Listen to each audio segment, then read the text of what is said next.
Assalamualaikum warahmatullahi wabarakatuh. Saya Bunga Anggriani Utami Saragi dengan NPM 18051700163. Mewakili kelompok ingin mempresentasikan hasil diskusi kami mengenai tentang teknik dokumentasi sistem. Sebelumnya berikut nama-nama kelompok kami. Yang pertama ada Cici Endah Carolina, yang kedua ada Tiara Happy Raharahap, dan yang ketiga ada Winda Agustina, dan ada Rebi Meli Hamzani. Kami dari kelas 6D Akuntansi Pagi, mata kuliah Sistem Informasi Akuntansi. Dan nama dosen pengampu adalah Ibu Seprida Hanum Harahap, SE, SS, MSI. Berikut materinya akan dilanjutkan oleh teman saya yang bernama Cici. Terima kasih. Assalamualaikum warahmatullahi wabarakatuh. Saya Cici Endah Carolina. Di sini saya akan menjelaskan tentang pengertian teknik dokumentasi sistem. Teknik dokumentasi sistem merupakan alat yang digunakan dalam menganalisis, merancang, dan mendokumentasikan sistem dan subsistem yang berkaitan.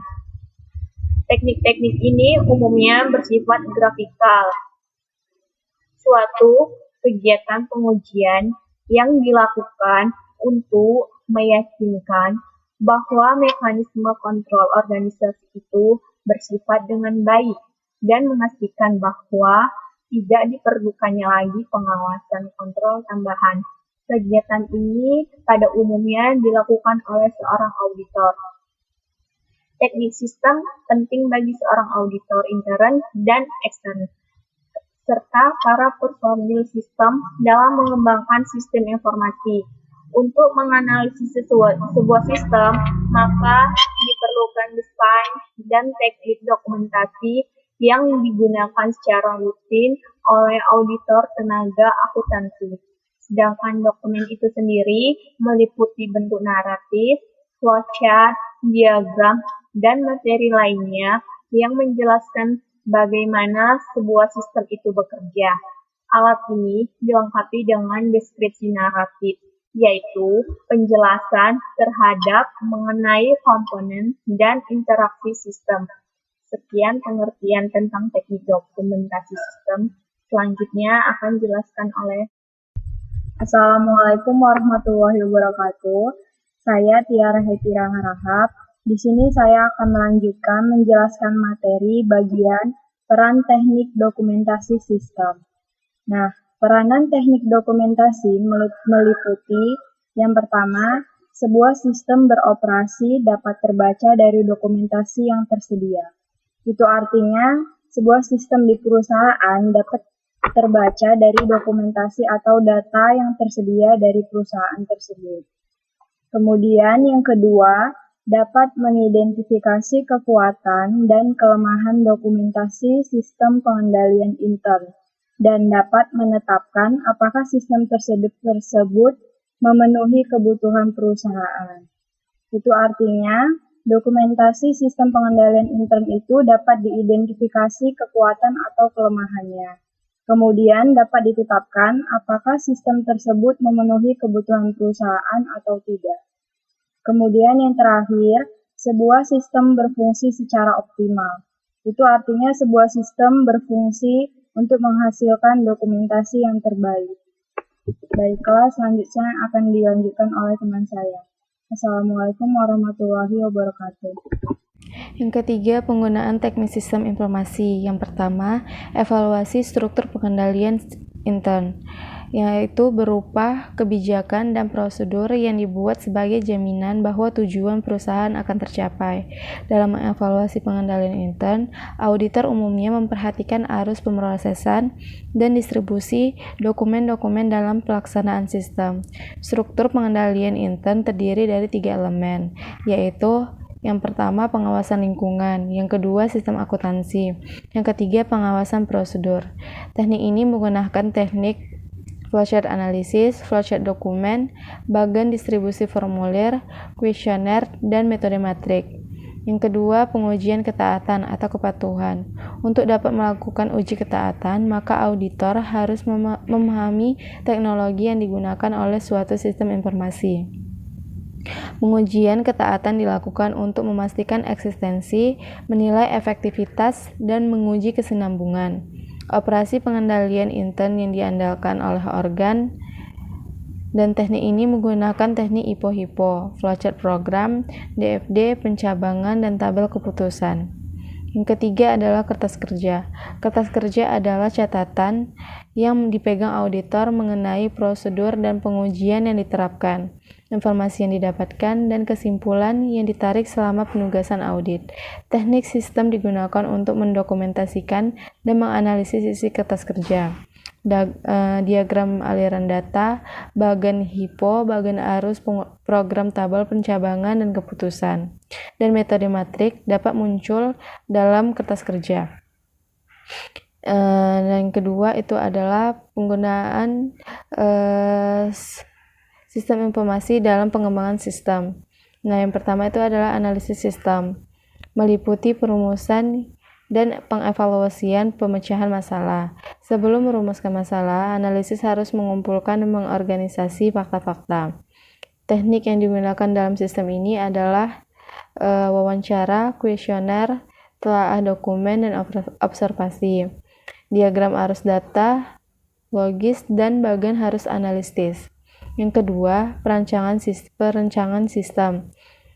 Yaitu merupakan proses untuk menspesifikasi rincian solusi yang dipilih melalui proses analisis sistem. Aktivitas ini mencakup evaluasi efektivitas dan efisiensi relatif rancangan sistem alternatif dalam kerangka seluruh persyaratan sistem. Teknik ini menggunakan sistem bagan arus sistem, diagram aliran data, bagan IPO, HIPO, dan bagan arus program. Yang ketiga, implementasi sistem merupakan pelaksanaan rancangan. Aktivitasnya mencakup pemilihan dan pelatihan personel, pemasangan peralatan komputer baru, perancangan sistem secara rinci, penulisan dan pengujian program-program komputer, pengujian sistem, pengembangan standar-standar, dokumentasi, dan pengubahan berkas. Pelaksanaan perancangan secara rinci selama tahap implementasi seringkali mencakup pemrograman komputer.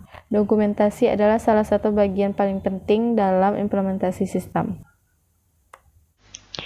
Baiklah, saya Rebi Meliamzani dengan MPM 1805170190. Saya akan melanjutkan presentasi dari teman saya, yaitu bagian 4 jenis-jenis teknik dokumentasi sistem informasi.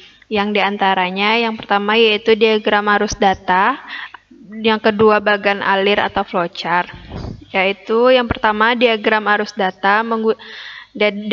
data menggunakan simbol untuk menandakan sebuah proses, sumber data, dan entitas dalam sebuah sistem. Pemakai utamanya adalah sistem dan perancang sistem. Diagram arus data digunakan oleh analisis sistem untuk mendokumentasikan perancangan logis sistem guna membantu pengguna memahami proses kerja sistem. Penggunaan diagram arus data bertujuan untuk memisahkan secara jelas proses logis dari sistem analisis dari proses fisik perancangan sistem. Elemen-elemen dalam diagram arus data. Diagram arus data disusun berdasarkan beberapa indikator dasar, yaitu sumber dari tujuan data, arus data, proses, tempat penyimpanan data, dan kamus data. Kelima elemen ini dikombinasikan guna memperlihatkan bagaimana data diproses. Pembuatan diagram arus data selalu menggunakan simbol-simbol yang mudah dimengerti oleh pengguna sistem. Biasanya simbol yang digunakan adalah sumber dan tujuan data. Penggunaan simbol pada sumber dan tujuan data yang digunakan pada diagram arus data merupakan gambaran sebuah institusi, perusahaan, maupun oleh personal yang menggunakan informasi dari sistem tersebut. Pada dasarnya, sumber dan tujuan tersebut disebut sebagai entitas. Sumber data, tujuan data tersebut dinotasikan dengan kontak persegi 4, arus data atau data flow, pergerakan data menggambarkan aliran data melalui pemrosesan, file data dan entitas data. Pergerakan data melalui file data dan entitas data akan mengalir melalui tahapan pemrosesan data sesuai dengan modul yang tersedia. Untuk menggambarkan aliran tersebut, ditunjukkan dengan garis lurus atau melengkung dengan tanda panah. Diagram arus data ke dalam subsistem. Untuk memudahkan penafsiran diagram arus data, terutama pada gambaran yang lebih detail dan rinci. Biasanya diagram arus data ini dipecah-pecah ke dalam subbagian yang lebih kecil. Ini dilakukan untuk mengantisipasi jika gambar membutuhkan tingkatan yang lebih rinci untuk menjelaskan kepada pembaca. Sistem diagram arus data diawali dengan menampilkan diagram konteks atau konteks diagram yang bertujuan menjelaskan gambaran ringkasan tentang sistem tersebut. Diagram ini menjelaskan sistem pemrosesan data dan entitas eksternal yang menjelaskan arah dan tujuan sebuah proses sistem. Menggambar diagram arus data. Menggambar diagram arus data dapat dimulai dengan menggunakan 4 simbol bagian alir. Simbol diagram arus data memiliki makna dan tujuan yang penting, yaitu sebagai proses penekanan terdapatnya analisis data dan penekanan terhadap pendekatan logika dan merancang sistem dari tampilan fisik. Beberapa pedoman yang perlu diperhatikan dalam membuat diagram arus data adalah perancangan sistem. Memahami terlebih dahulu sistemnya sebelum membuat bagian alir.